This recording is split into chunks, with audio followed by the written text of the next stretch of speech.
नमस्कार साथियों। दून पाठशाला में आप सभी का बहुत बहुत स्वागत है। और आज हम भारतीय संविधान की संरचना को करीब से देखने की कोशिश करेंगे और ख़ास तौर पर इसके जो विभिन्न भाग है उसको देखेंगे। और हमारा मकसद है कि संविधान को कैसे व्यवस्थित किया गया है और कौन से विषय किस हिस्से में आते हैं या किस भाग में आते हैं। और हमारा जो मूल संविधान था इसमें आपके 22 भाग थे और वर्तमान में आपके 25 भाग हैं। और जो संविधान का जो भाग एक है ये आपके संघ और संघ और उसका जो राज्य क्षेत्र है उससे संबंधित है। या यूं बोलिए संघ और राज्य क्षेत्र का उल्लेख आपके संविधान के भाग एक में मिलता है। जो भाग दो है ये आपके नागरिकता से संबंधित है। या यूं बोले कि नागरिकता का उल्लेख आपके संविधान के भाग दो में मिलता है।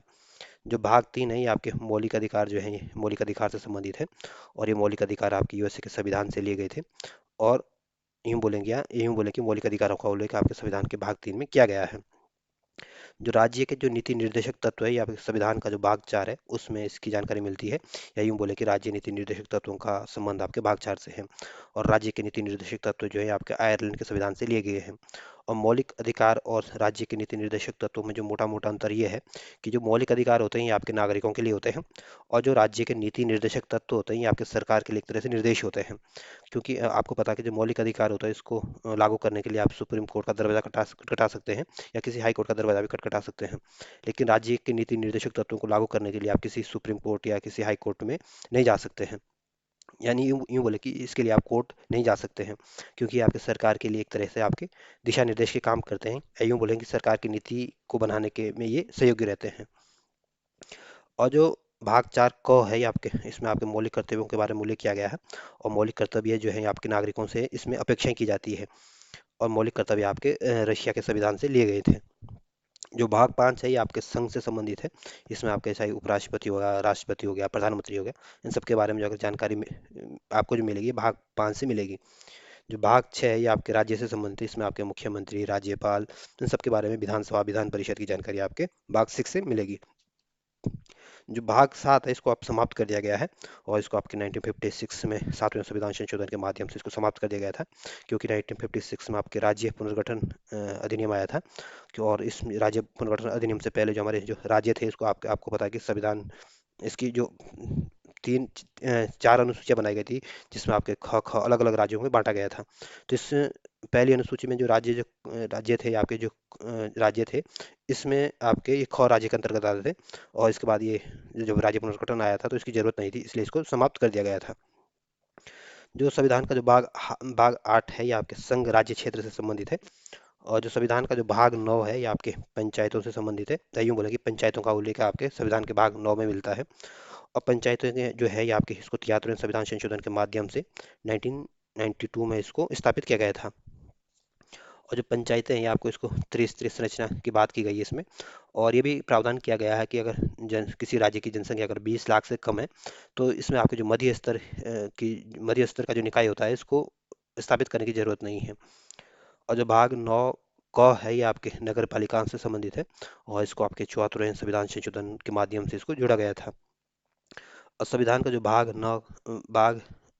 भाग नौ का जो ख है ये आपके सहकारी समितियों से संबंधित है। और इसको आपके 97वें संविधान संशोधन 2011 के माध्यम से इसको जोड़ा गया था। और जो संविधान का जो भाग 10 है ये आपके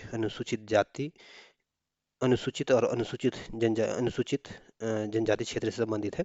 तो ध्यान रखना, पूछ सकते हैं कि अनुसूचित और जनजाति क्षेत्र से कौन सा भाग संबंधित है, तो भाग 10 का ध्यान रखना।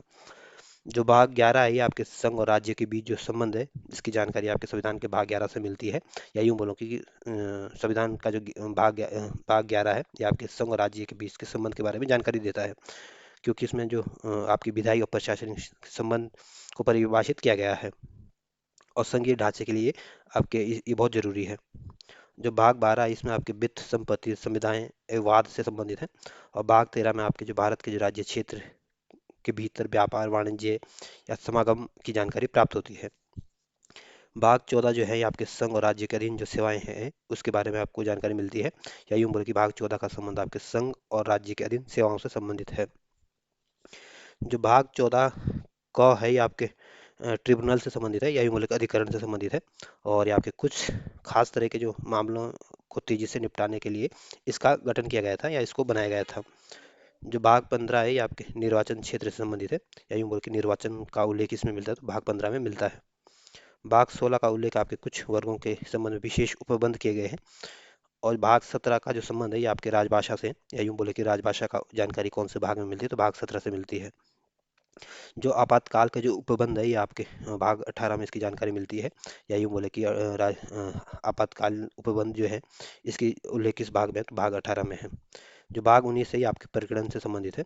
और जो भाग 20 है ये आपके जो भारतीय संविधान का जो आर्टिकल 368 है इसका संबंध भाग 20 से है, या यूं बोले कि संविधान का संशोधन से संबंधित जो भाग है ये आपका 20 है। भाग 21 जो है ये आपके अस्थायी संक्रमणकालीन और विशेष उपबंध से संबंधित है।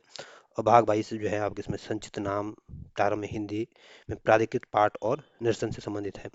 तो ये आपके संविधान के 22 भाग थे। और वैसे तो मूल संविधान में आपको बताता 22 भाग थे, और गिनने में ये 25 है। लेकिन अगर इनकी काउंटिंग करें तो वैसे तो 22 है ना, क्योंकि इसमें आपको पता है कि 14 चार ए जोड़ा गया है, या यूं बोले कि 4 क जोड़ा गया है जो अलग से जो मौलिक कर्तव्य है। फिर आपका जो 9 क है जोड़ा गया था जिसमें आपकी नगर पालिका है। फिर आपका 9 ख जोड़ा गया था जिसमें जो आपके सहकारी संबंधी से संबंधित है। और फिर 14 क जोड़ा गया था जो आपके ट्रिब्यूनल से संबंधित है।